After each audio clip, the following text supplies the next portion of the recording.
So when my kids were younger, we used to have a cat in the house. Now, after a while, we had to get rid of it because it was doing things that it wasn't supposed to do, and so we gave it away to somebody else. Now that we live out in the country, we have some cats outside, but when the kids were little, much like many of our kids, I think, and us as children, they don't always know how to interact with animals. And they used to, especially my son, used to pick up the cat a lot. And you would hear the cat go, because it didn't enjoy being picked up. And I was a little bit worried that at some point it was going to lash out and hurt my son. So we continually told him, don't pick up the cat, don't pick up the cat. And we would put different kinds of things in place. We tried to reward him when he did something well with the cat, when he actually put him down. We tried all kinds of stuff. And finally at one time we said, okay, that's it. And then we punished him for picking up the cat. And I can't remember exactly what the punishment was, but what I do remember is that he went away from there yelling at the top of his lungs, saying, there's no grace for me. Even back then, he had learned how to kind of try to manipulate us as adults.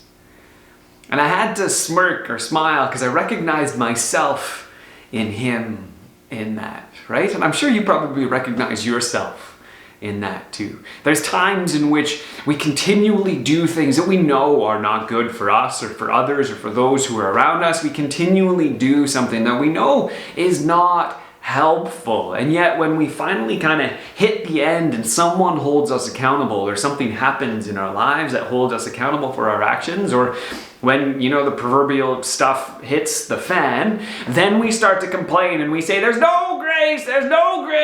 Well, you know what? Maybe sometimes the grace that God gives us is that we hit the end. And we have some kind of a consequence for our action, and that is grace. Now, I know I sound like a parent saying that I'm punishing you for your own good. I used to hate that as a child. And if you're a child and you hear that from your parents, I'm sorry, kind of. Because in reality, that's the truth. And now as a parent, I kind of understand this. Sometimes we either have to put consequences or allow our children to experience the consequences of their own actions. And I think God is no different. Sometimes He allows us to experience the consequences of our actions so that we can see that what we are doing is not good and not helpful. So while I do not wish anybody to experience or to suffer consequences at different times, if you do, I pray that you could see God's hand walking you through that.